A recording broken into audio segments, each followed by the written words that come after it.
Olá, saudações. Eu sou o Luiz Renato e o assunto hoje é Power BI, mais especificamente a compactação dos dados que se importa para dentro do Power BI.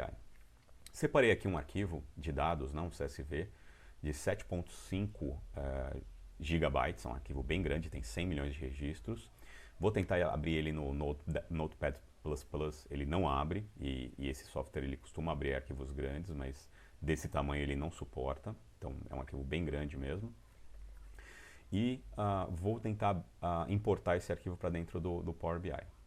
A primeira coisa que eu queria mostrar é o tempo que demora para a gente fazer a importação de um arquivo desse tamanho. Nossa, é um arquivo bem grandão. Então, aponto para o arquivo, é um CSV, mando abrir. Quando você manda abrir, ele dá um preview do arquivo, então ele mostra as primeiras linhas. Então, dá para ver que os dados são variados, não se repetem tanto, tem um código ali, tem o nome da operadora. São dados fictícios de uma assinatura de TV a cabo, né? Então, são várias operadoras. Vou startar um cronômetro do Windows mesmo, só para a gente ter uma noção, ter uma referência de tempo, e mando carregar. Observem que ele dá um feedback mostrando a quantidade de gigas, quantidade de megas que ele tá carregando. Eu estou acelerando o vídeo, obviamente, para a gente não ter que esperar. E o que eu quero mostrar no final é o tempo que ele demora. Eu estou fazendo, obviamente, no meu desktop, é uma máquina Core i7 com 16 GB de memória e já carregou. Deixa eu mostrar o conteúdo desse arquivo para vocês. Então dá para ver que o arquivo tem dados mesmo. Então são as operadoras de TV a cabo ali, né? Dado bem fake. Vou usar outros tipos de gráfico aqui para exemplificar. Vou arrastar a operadora e mandar contar as linhas. Olha lá, são 100 milhões de registros, de fato. E vou criar um dashboard aqui, só para eu salvar o arquivo depois. Então, o objetivo principal da minha demonstração aqui é mostrar para vocês qual que é o tamanho que fica. Tá bom, um arquivo original CSV, ele tem 7 GB, 7.5 GB.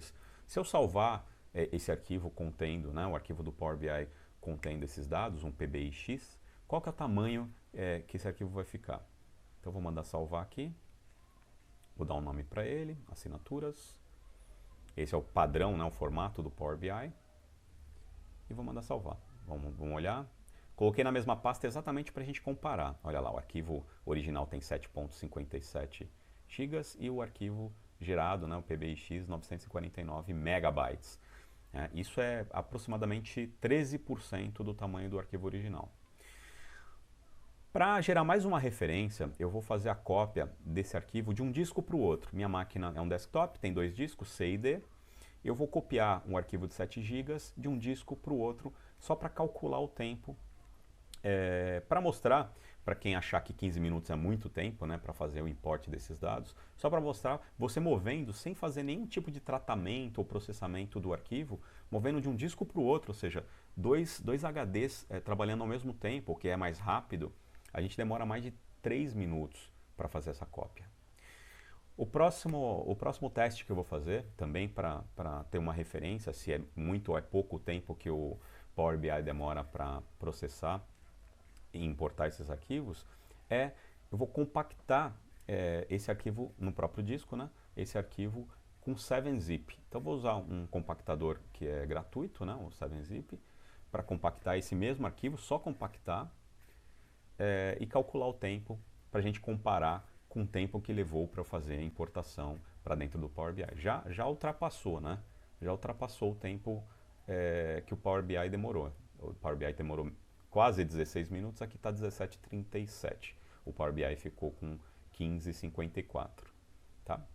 Então, isso serve como referência. Agora, como é que eu faço se eu tiver arquivos desse tamanho ou maiores do que esse? Para importar para dentro do Power BI e não tiver tempo, ou não puder, não, o arquivo tem 100 gigas, alguma coisa assim.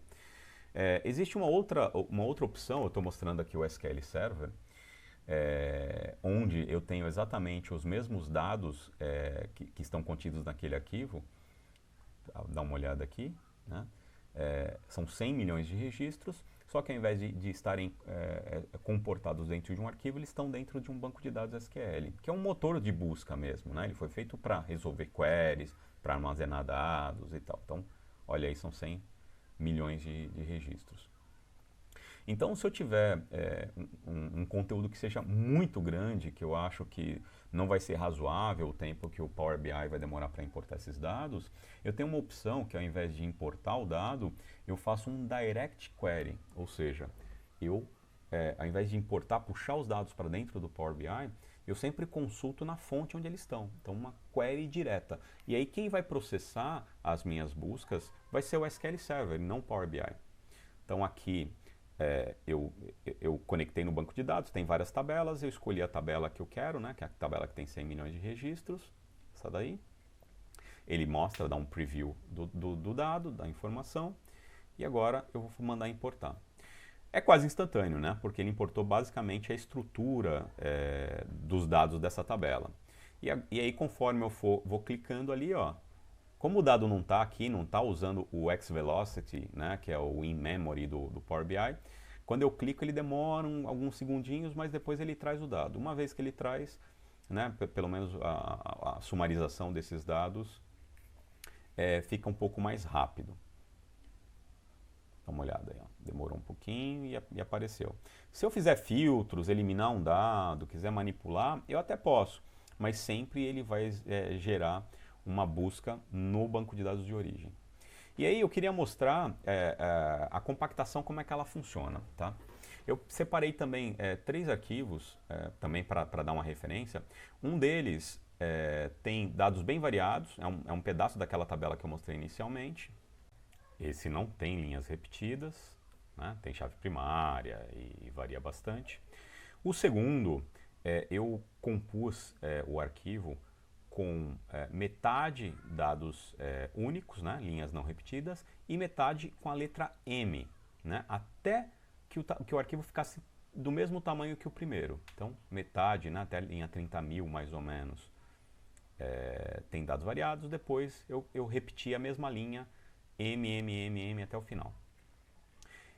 E o último arquivo eu fiz só com a letra M, ou seja, todas as linhas são iguais, não tem nenhuma linha que seja distinta da outra.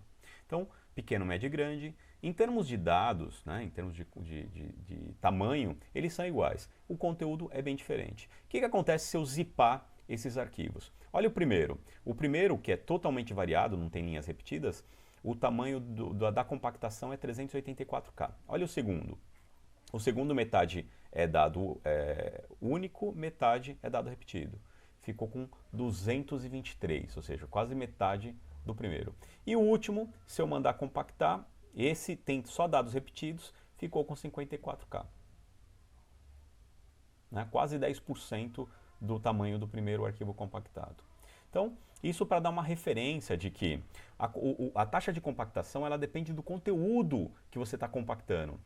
Se tiver muito repetido, ele vai compactar muito. Se tiver pouco repetido, ele vai compactar pouco. É isso que eu queria mostrar, pessoal. Espero que tenha sido útil. Até a próxima.